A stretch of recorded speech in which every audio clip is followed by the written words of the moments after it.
Hello, everyone. This is Denise from Dobby Books. Welcome back. I just got back from a 10-day vacation where I went to go see my granddaughters during Christmas week. Then we went to go see family in another state.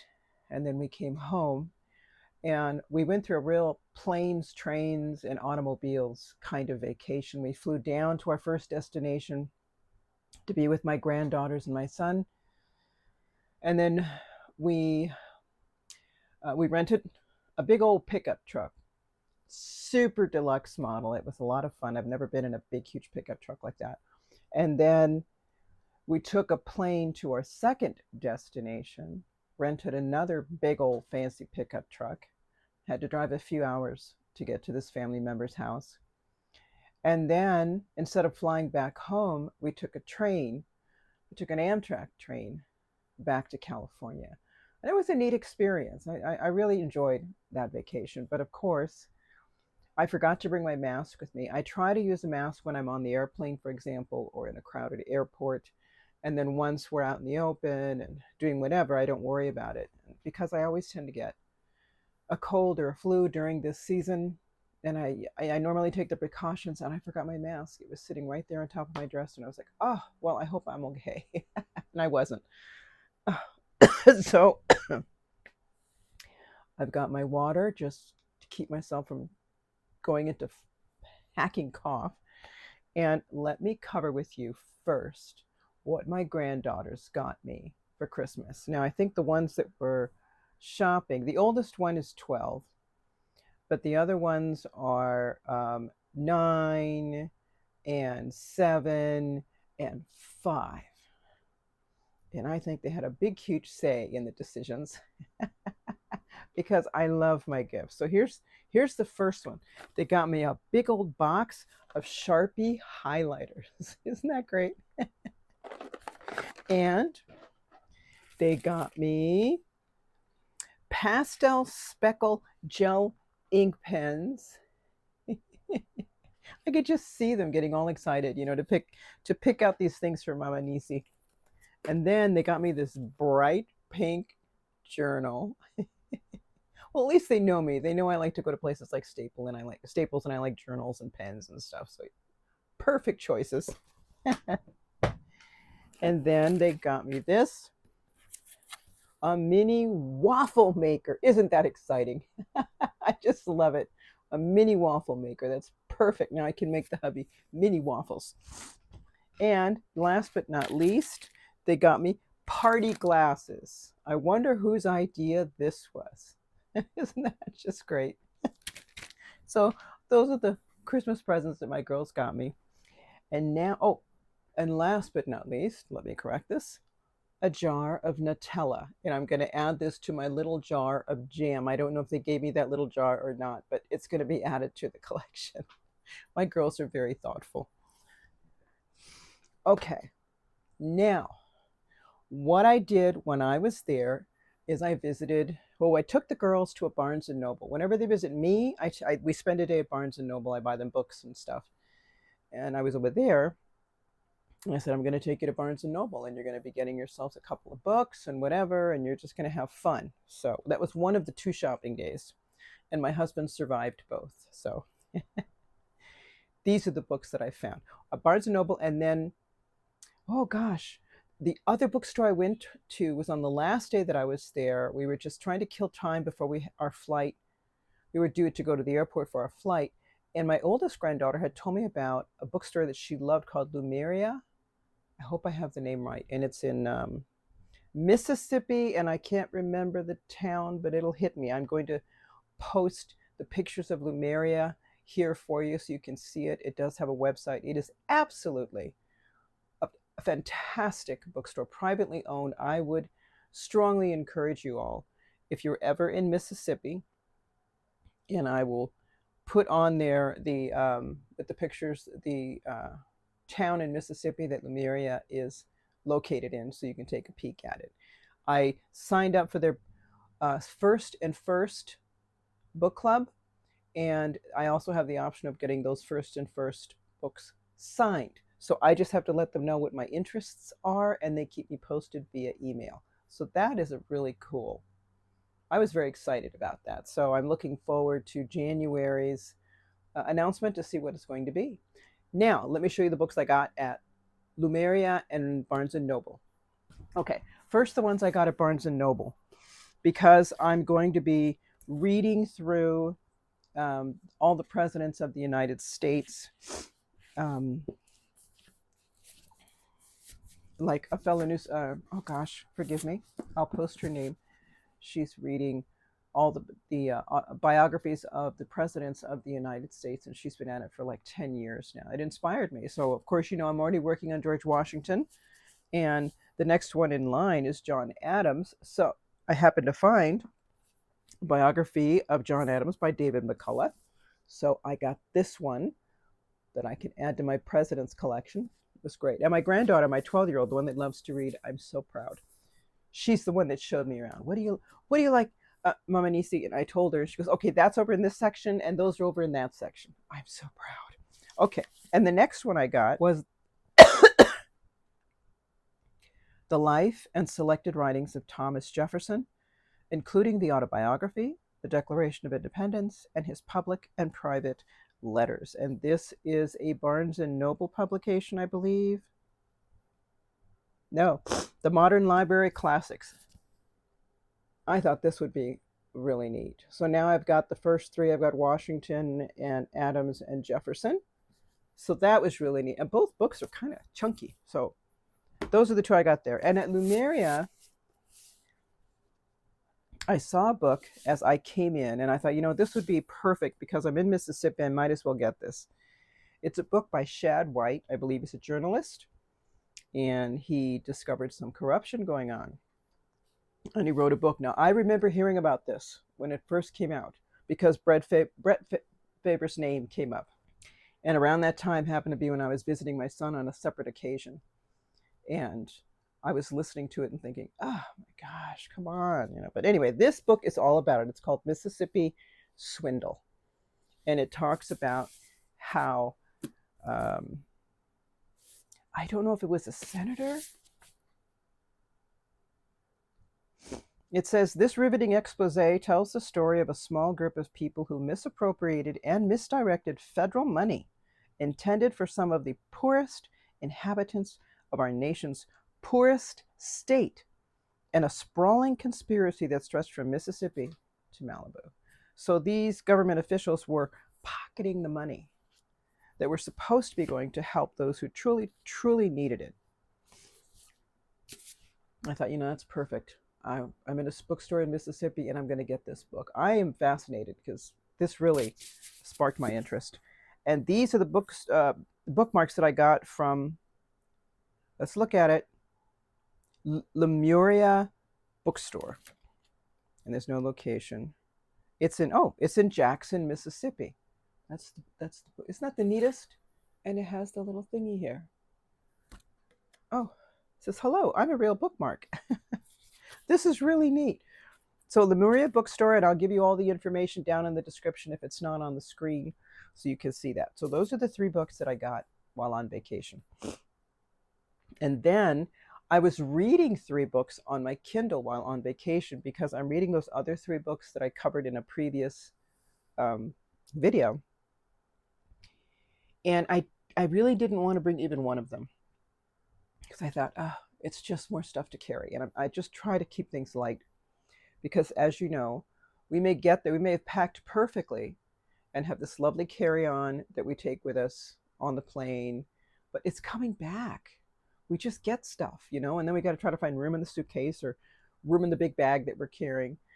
And it just gets ridiculous. So I decided, what, I'm not going to bring any of the books with me, but maybe I'll just purchase a Kindle edition of one of them and just, finish it while I'm on vacation.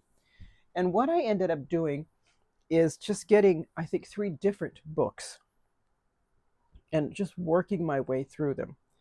I'm going to get this to turn on. I'm going to show you on my Kindle what the books were. The one book is the one that I know I'm going to be reading for one of my classes this coming semester. And it's called The Houses of History by Anna Green. And basically what it does is it covers the different historical philosophies or theories And I've worked my way through about 78% of that book. I did some really serious reading on all the flights there and back on the train. I wasn't falling asleep. I was really focused, and I was very proud of myself. The next one is The Closing of the American Mind by Alan Bloom. And this was written a little while back. And he basically covers what he feels is a failure of the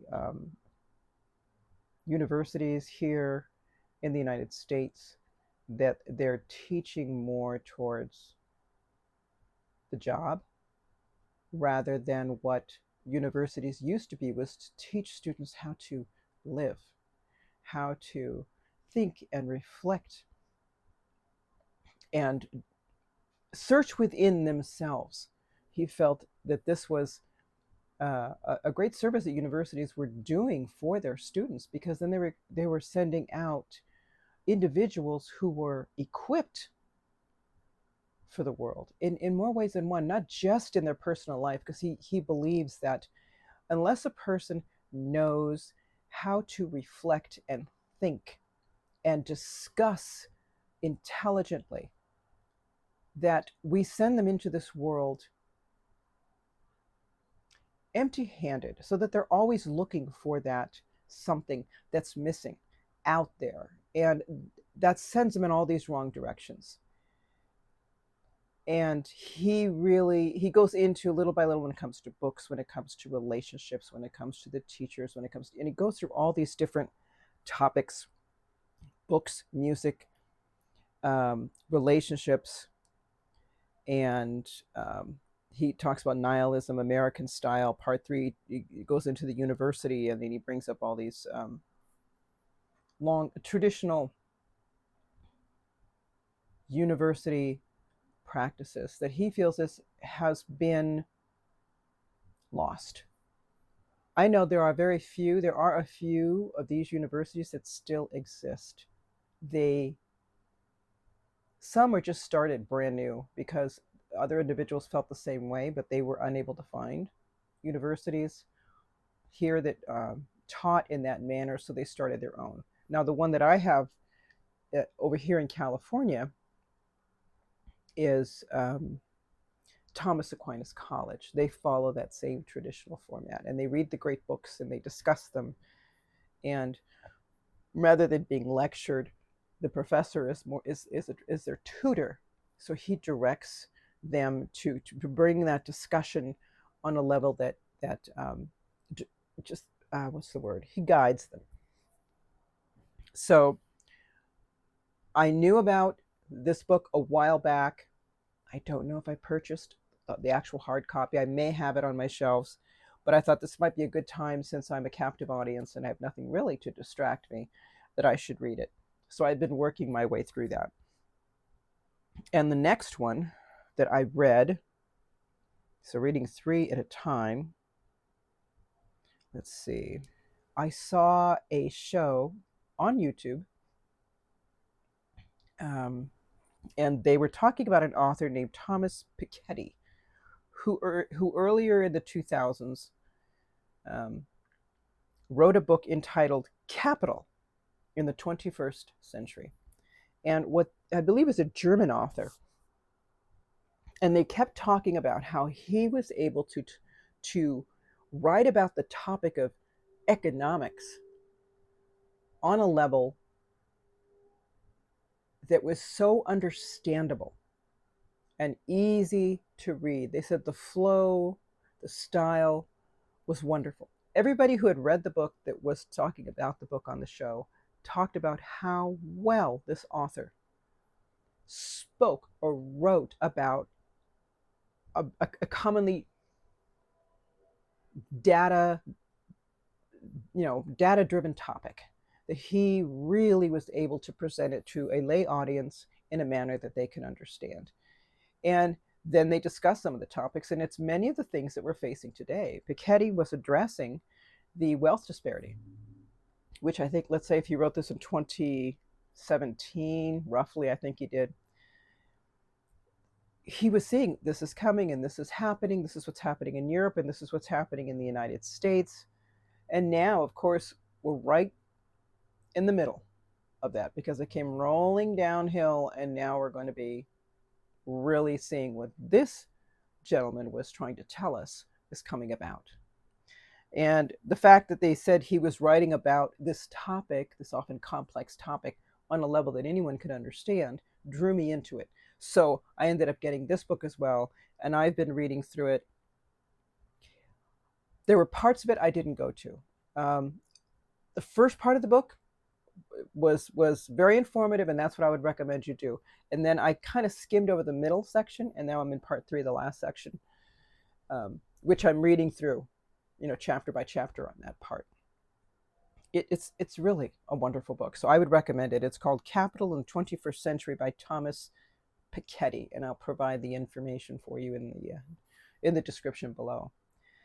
Now, what I know I'm going to be reading for 2025, I'm very careful about what I'm going to be planning until May, because the semester's beginning in a couple of weeks. I won't have a lot of time to read, but there are some things I know I'm going to read. Is the Houses of History. I will be reading that. And for one of my English classes, I'm going to be reading Aristotle and Dante, Discover the Secrets of the Universe, a YA book. This is my particular copy. It's a very nice copy. It came with the companion book, and it comes in a lovely slipcover. I'm not going to be using this in class. What I decided to do is when I go to my library book sale this Saturday, I'm going to look for a secondhand edition, that's in good condition, and that way if I need to write on it, do whatever, I can do that on that book and not this one. And the next one that I know I will be reading is called His Dark Materials by George R. Martin. I ordered that. No, I did not order that. I will be looking for that again this weekend at the library sale. Hopefully I can find a secondhand copy in good condition, and that way I could mark it up as much as I want. And if I really like the series and want to continue reading, then of course I'll get myself the whole collection, because I just have to. And these are the reads that I'm currently doing. These were books that I was reading earlier in the year, that I was working my way through. The one was Edgar Cayce on the Akashic Records. I had kind of put this aside because of school demands and whatever, but it's still interesting enough.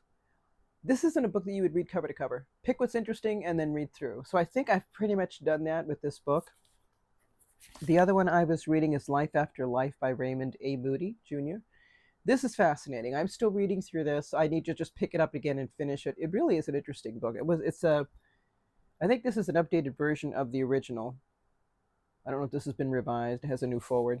And the last one that I was reading, and this one I'm going to DNF, The Soul After Death by Father Seraphim Rose. He's just comparing. He's talking about NDEs and how they compare with the teachings of the Orthodox Church, and which is a fair enough investigation. But I think he has just been too quick to put aside the ones that just don't agree with his belief system.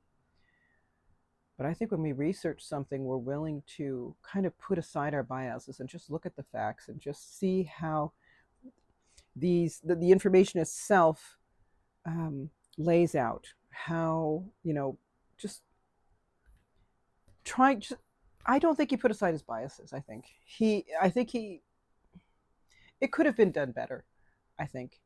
But I think he went into this with the intention of saying, see, I'm right, rather than making this a more, I don't know. I don't want to use the word honest. I don't know. But I think he was just too quick to say, these NDEs are wrong. And there's a lot of information in NDEs that I think are worth considering.